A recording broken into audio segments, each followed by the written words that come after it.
jump right into it. When we are looking at food chains and food webs, which will be what we're going to look at later this week, food webs, we are seeing how energy gets passed. In living things on Earth, at least, the source for energy is the sun. The energy from the sun gets used in photosynthesis, which then energy can get passed on to things that eat the plants. So that whole chain of things eating other things, that's a food chain. So it's a series of steps that goes from plant, animal, animal, animal, animal. We're transferring energy. Here's an example. Usually the sun wouldn't be put on there, but I'm putting it on here just for demonstration purposes. You can see it starts with a plant, which then gets eaten by an animal, and that gets eaten by another animal, and another one, and another one. If you are thinking of a food web where we have arrows pointing in all different directions, and there's many animals and many plants, that's food webs that we're going to see in a couple days. Just food chains for now. So within food chains, you have things that can do photosynthesis and things that can't. If something can do photosynthesis, then it's called a producer or an autotroph. That just means they can make their own food in some way. Producer and autotrophic mean the same thing. Usually we use the word producer with food chains and food webs, and we would use autotroph to describe a plant. We can say the plant is autotrophic or something like that, but they basically mean the same thing. If you cannot do photosynthesis, then you are a consumer or a heterotroph. I like to go with autotroph and heterotroph because they don't have other meanings, whereas if you were to Google the definition for producer or consumer, you'll get lots of different definitions, but autotroph and heterotroph are pretty straightforward. By the way, the secret word for today is photosynthesis. I've said it so many times, might as well be. So if you are a plant, you're an autotroph, that's it. If you are not a plant, there are many ways that you can be a consumer, such as these. Herbivores eat plants. Their name literally means plant eater. Herb, plant, vor, V-O-R-E is eat, or eating, consuming. So they're plant eaters. See, there are insects, reptiles, fish, mammals that are herbivores. One way you can tell if something is a herbivore is to look at its teeth. Or its whatever is in its mouth. Look at that. So we usually have flat teeth for grinding up all of those plants. Carnivores eat other animals. Carni means flesh. Vor is eating, so flesh eaters. See, we have, again, insects, mammals, birds, reptiles, fish, mammals, all those things. A way you can tell a carnivore is to look for pointy teeth to be able to rip that flesh. Now, before we go onward, there is a difference between being a herbivore and being a vegetarian. Humans can choose what we want to eat. Cows cannot.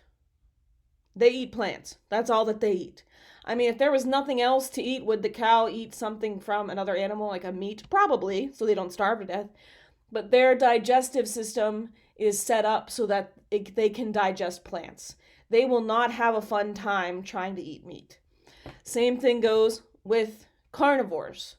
They have a digestive system set up to eat meat.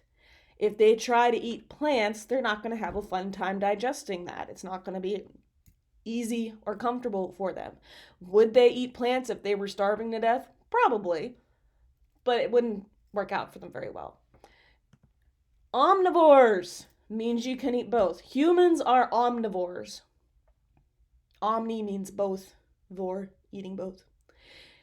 No matter what you choose to eat, you are capable of eating both plants and animals. If you choose to be vegetarian, that's something else. You're still an omnivore. Other things that are omnivores are the other primates. Things like raccoons, bears. That lizard is a bearded dragon that can eat plants or insects. Some birds. There's lots of other ones. I just put some examples on each slide. These last two eat the same thing but in different ways. A detritivore actually has a mouth and eats things. It eats detritus, or dead things. For example, worms. Worms have a mouth. They have a digestive system. They eat soil and things in the dirt. Those beetles are called dung beetles. That thing it's sitting on top of is a ball of elephant poop. They eat that. They physically have a mouth where they eat it. A decomposer doesn't have a mouth. Like bacteria, mushrooms do not have a mouth. Instead, they kind of break down organic matter and then absorb it. So they're kind of eating the same thing, but in different ways. The detritivores actually have a mouth. That's why they have vor in there for eating. Decomposers do not. Same thing, different method. There are some organisms that might fit in different places. Like vultures could be detritivores. They could be carnivores. So it can be depending on whatever you eat. Some things fit in different. So, have a look at our food chain again. I'm going to pick some words you think would match with the food chain. One more thing, trophic levels. In a food chain, a trophic level is each step. So the first step would be producers or the plants, whoever's doing the photosynthesis. The first consumers, primary consumers, would be next. Second consumers, tertiary is third consumers, quaternary is fourth consumers. So those are the trophic levels. We can also find trophic levels in a food web, but sometimes it's a little harder because there's lots of plants and animals. Each level is losing some energy because 90% of the energy is getting passed. 90% of the energy is getting used, only 10% is getting passed on. I can say words today. So if you're a plant, you can use 100% of all the sun that hits you. 90% of that is going to go to a plant living plant things, growing plant stuff. Only 10% is going to be available to be passed on to the thing that eats the plant. It's going to use 90% of that, which will then pass on only 10%, which at this point isn't very much, which is then only going to pass on 10%, and only pass on 10%. By the time you get up to this top carnivore, there's not much energy left. That's why if you look outside, you're going to see a lot of plants, but you won't see very many high-level predators like hawks, bears, cougars. You won't see many of them, partly because they don't like to live together, and partly because you just run out of energy in a food chain, so there aren't as many of them as you would find plants. You should know what a trophic level is. You should know how energy gets passed down and why there's not that much of it. We're going to practice building some food webs. And you should know all these different kinds of consumers and the difference between a producer and a consumer. Hopefully you heard the secret word. It was in there, but it was a while ago. If not, go back and listen again. See you next time.